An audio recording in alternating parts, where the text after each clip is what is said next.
Cube Radio. Salut, c'est Charles Tran avec l'équipe dans 5 minutes. On s'intéresse aux sciences, à l'histoire et à l'actualité. Aujourd'hui, on parle du feu. C'est quoi le feu?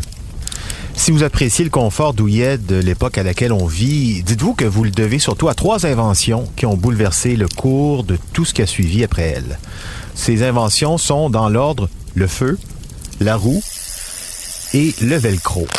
On reviendra lors de prochains épisodes sur les cas de la roue et du velcro. Donc, attardons-nous aujourd'hui sur cette force mystique qui a été la source de chaleur et de lumière pour des générations et des générations de nos ancêtres, le feu. C'est quoi le feu? Je veux dire, qu'est-ce que c'est que cette substance qu'on appelle le feu? Voici ce qu'a trouvé Frédéric Guindon.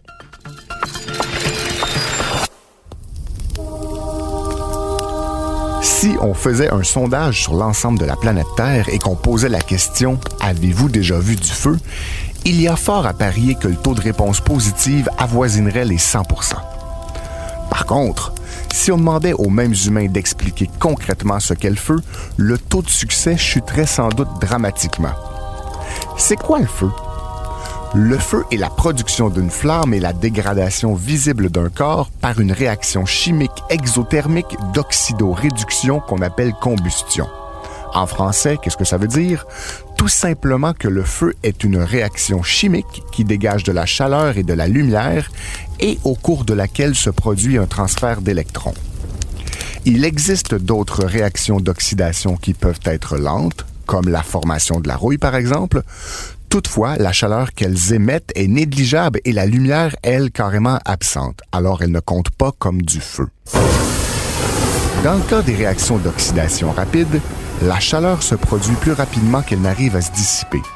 La température augmente donc drastiquement à un point tel que le feu prend.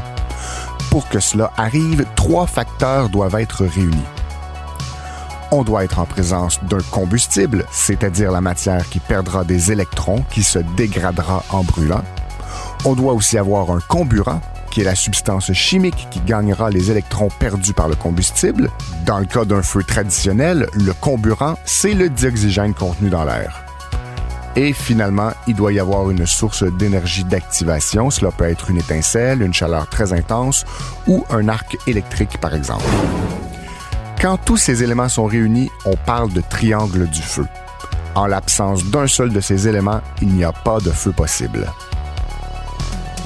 Vous avez aussi sans doute remarqué que le feu a une couleur variable. En fait, cela varie selon sa température. Plus on est près de la combustion, plus c'est chaud et plus c'est bleu. On parle ici d'une flamme où le mercure oscille autour de 2000 degrés Celsius. Mais ultimement, le feu est bien plus que cela. C'est un phénomène naturel devenu un instrument de développement technologique. En effet, il a permis la cuisson des aliments, ce qui a engendré une alimentation plus digeste, de meilleure qualité et donc une augmentation de l'espérance de vie. Il a également haussé la qualité de vie des humains en leur offrant chaleur et lumière. Il a été à l'origine du développement de la métallurgie et plus tard de la puissance motrice, grâce à la machine à vapeur en premier lieu, puis au moteur à combustion plus tard. Le feu est aussi un symbole et un objet de culte. C'est d'abord dans la philosophie naturelle l'un des 4 éléments de la vie, avec l'eau, la terre et l'air. À toutes les époques, des civilisations de partout à travers le monde lui ont accordé une grande importance. On l'a associé au soleil, on en a fait un instrument de justice, on en a fait un symbole de purification, mais aussi un symbole érotique. Dans la mythologie grecque, Prométhée l'a volé aux dieux et apporté aux humains.